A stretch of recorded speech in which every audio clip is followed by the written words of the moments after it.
Oh, hello everybody. I'm Daniel Parsons. I'm a Professor of Sedimentology at the Energy and Environment Institute at the University of Hull, and I lead the Energy and Environment Institute here at the university. And I also established a plastics collaboratory where we look into all aspects of the issues with the plastics crisis. From understanding where plastics end up in our environment in terms of pollution, but also seeking the solutions to the plastics problem in terms of novel plastics, and also transitioning or working in the best way to transition to something called a circular economy, where we're reusing, recycling plastics instead of disposing of them and risking that leakage into the environment. So there we bring together over 30 academics from psychology to chemistry together to really try to tackle these problems. And I'm going to tell you a little bit about the background to that, the issues with plastic, but also the real advantages to plastics as a material. I like to start talking in terms of resources and sustainability with this photograph. This is probably the most famous photograph ever taken. It was taken by Bill Anders on the Apollo missions, and it's called Earthrise. And it was really the first photograph of our home, Earth, taken from a different celestial body. And it really puts into perspective, I think, our home. We're on a globe. We have the resources for life on that globe, but they're finite, they're limited, they're not limitless. And this photograph really established the momentum behind the environmental movement. Indeed, the first Earth Day was just a year later, and I think that lots of our thinking about how we consume, what sustainability is, really came from this photograph and was inspired from it, because it really changed the perspective of the human race about its position within the broader universe.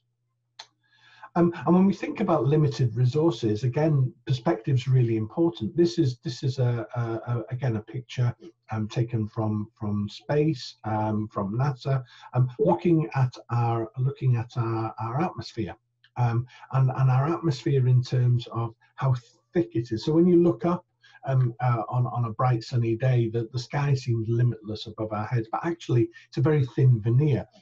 There's a limit to the amount of gas, the air that we breathe, within that atmosphere, and it's limited in terms of its extent and its volume. And it's the same thing in terms of water. Here what we have is all of the water of Earth all brought together in two bowls, essentially. And we have the larger bowl, which is the saline water, it's the ocean water on the planet, all brought together. And then the smaller bowl that you can see here, that's the fresh water. So that's all of it brought together, and that really demonstrates, I think, the water is not limitless as well. And in fact, rather than being called the blue planet, we should probably be called the rocky planet, because these volumes in terms of these spheres really allow you to see the amount of water that we've got. And of course, the plastic that we're producing and is escaping into the environment is going into these reservoirs of water, and they're not limitless. We can't continue to dilute away the problem of plastics. But all that being said, plastics is an incredible material. It's really transformed the way in which we live as a global society.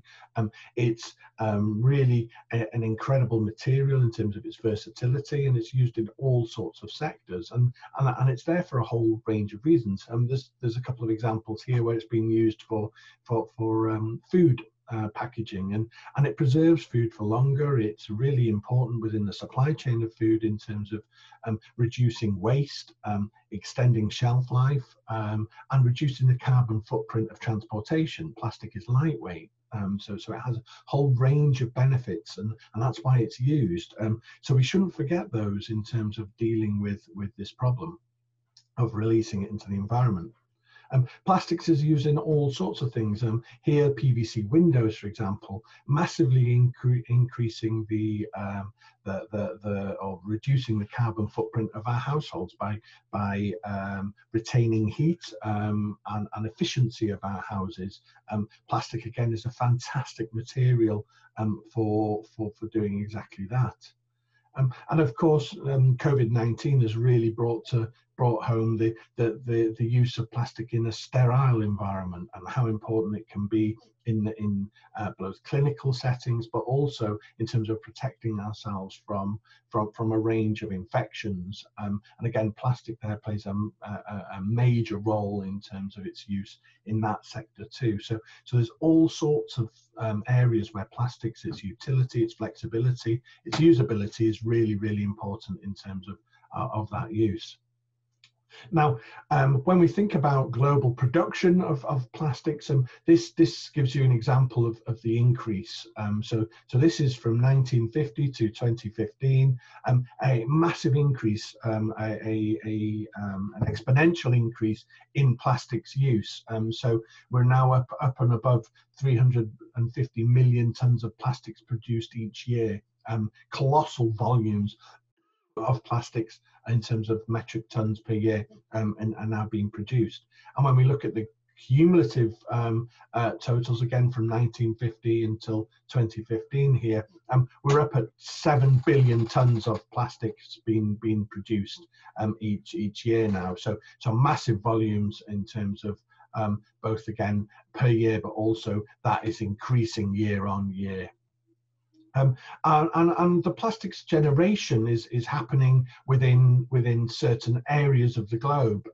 So here what we have is plastics waste generation per person. You can see the US and Western Europe, in particular Germany, tops the league here in terms of the amount of plastics produced per person on the planet, and nearly 0.5 kilogram per year per person in Germany. So massive volumes of plastics now being produced per person. But the way in which that plastics is managed is really important too. So this is waste material, how it's managed, how it's disposed of in terms of landfills. And although Western countries tend to deal with the plastics that they produced reasonably well when they retain them, lots of this plastic is exported into other parts of the world for disposal, and that's creating colossal problems in terms of the release of that plastic into the environment through rivers and into the ocean. Lots of this plastic is single use. So although we've talked about how important it can be and the sorts of uses of plastics over time, lots of this plastics pollution is packaging. Some in buildings, some in textiles and other sectors, but lots of it is single-use plastic, and that's where we can really begin to tackle this problem as a global society. And I'll talk to you very briefly now about the sorts of things that we can do in terms of that. So if we think about plastic waste and its disposal method, we are beginning to increase the amount that's recycled. We're still only at 20%, however. So there's lots of work to do, but we're beginning to recycle the plastic and reuse it in different ways. Incineration has also grown significantly, particularly in the developing world, where plastics are now burnt to produce energy, which isn't maybe a perfect long-term solution for plastics because it still releases carbon dioxide into the atmosphere, but nonetheless, at least it's dealing with the problem in some sort of way. In terms of it not then being released into waterways and the aquatic system, but there are lots of problems with incineration. Even with that, still over 50% of the plastics that we produce are discarded and put into landfill, and that's where the risks of leakage into the environment really come from. So we need to tackle this. We need to deal with ways in which we can reuse and recycle plastics much more effectively than we do at the moment.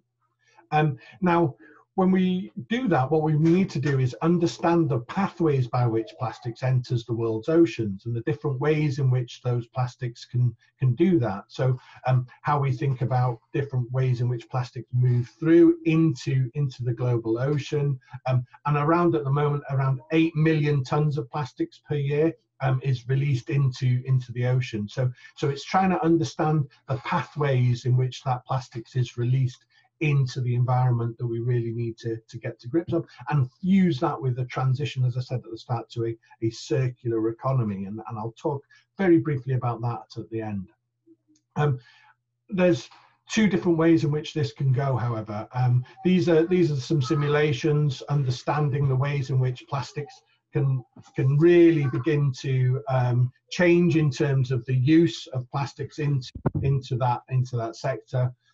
From an emissions growth to I'll just move myself here to 2050. So if we continue to release plastics into the environment as we are now, the concentrations of microplastics in the surface ocean will increase and increase over time.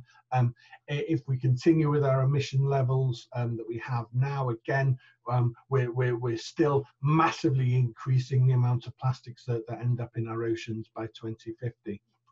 But there is an alternative, and if we can stop the emission of plastic into the environment, we can begin to reduce the concentrations of plastic within the ocean over time, and that's really where we need to focus our efforts.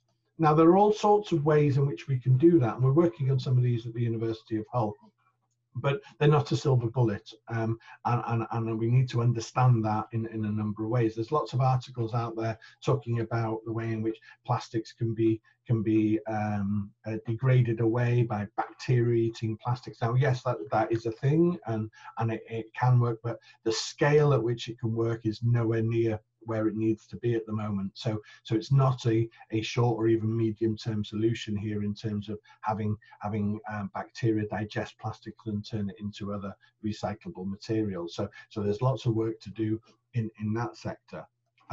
Some plastics are reused in other ways. You can get clothing that's made from recycled plastic, and although that's great in many ways because you're not consuming new materials, the way in which these clothing items break down still releases plastics into the environment. And lots of the time when plastics is recycled, it's actually downcycled.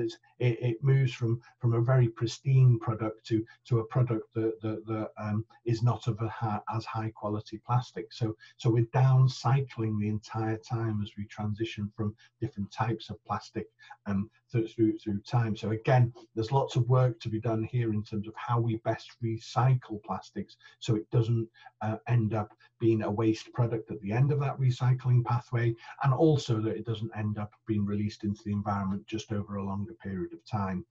But again, there are pathways here in which we can explore and exploit these, and again, the amount of plastic being recycled is going up, so that's a really very positive thing that we should celebrate. So finally, last two slides, just talking about what I mean by a circular economy. And what we're talking about here is really beginning to think about how we design into the products from the start, how they're going to be recycled. So rather than designing a product for looking best on the supermarket shelf, how do we design a plastics product so that it can be best recycled? There's a great example there in terms of using color additives within plastics. Might make it look really nice on the shelf in terms of a product, but it makes it really tricky to recycle it. So we need to rethink some of these things and design our products to ensure that both from production, from its use, how it's recycled, but how it's reused and recycled in here. So we really have this kind of circular flow of material, which means that the disposal and incineration that we have at the bottom here is a very, very thin part of this overall flux. And at the moment, it looks something more like this. So if we move from left to right here, this is the total amount of plastics being produced. This is the amount of plastics used once, and this is the plastics used that ends up in landfill. And you can see the big proportion of that ends up in landfill at the moment. This little bit here is where we really need to get to.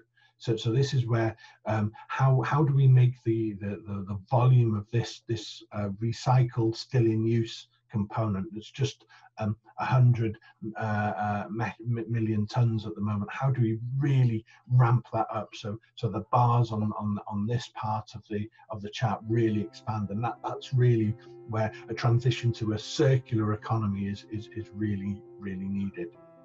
So with that, I'll leave you today. Hopefully that's talked you through some of the real advantages that plastics have, some of the problems that they're creating that we understand more fully now, but also some of the solutions in terms of the future, how we address this plastics crisis. And finally, I just want to say thank you to the Engineering and Physical Sciences Research Council for funding our plastics collaborative at the University of Hull that has led to us all coming together in an interdisciplinary manner to address this real problem of addressing plastics and their use into the future. Thanks very much.